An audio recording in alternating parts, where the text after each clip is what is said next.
Just like to do a quick video here. It's a 2019 Dodge Charger. They say that the core support doesn't come out and the bash bar doesn't come out. Listen at me, bash bar. The bash bar doesn't come out. So the bash bar is welded on as well as bolted on. You have to drill the spot welds out. These are 13 millimeters. The other side as well is a 13 millimeter. Then after you take this bolt out, those two bolts out on both sides, the core support comes out. Then you got full access to the front of the engine. I've been working on this for about, I don't know, an hour. Of course, I already started on taking the bumper off. That's harder than taking the rest of this off. May even be harder than doing the engine swap that's going to end up taking place soon. The headlights are mounted with 8 millimeter bolts on this one, at least.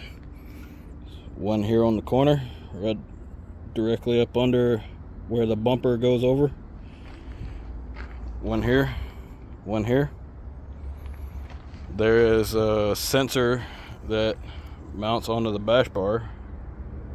Not sure if that's a light sensor or if it is a crash sensor.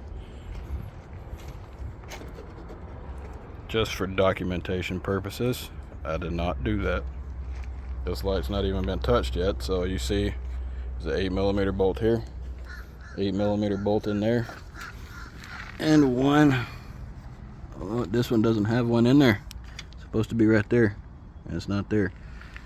And it looks like one should be right there, and there's not one there either. This one, of course, is broken off. This car's been in a wreck. A lot of it was zip tied together. But the intake takes about 15 minutes to take off if you know what you're doing. It's all 8 millimeter bolts that hold the intake down. She's sitting right over here. This is the 6.4 SRT Charger. Anyways, bolts all throughout on both sides of it. One plug here, one plug here. Injector wires. Fuel line disconnects by finger. And that's pretty much it. The intake comes off in less time than you could disconnect the battery if you know what you're doing. Like I say, the hardest part of this so far has been taking the bumper off. All right.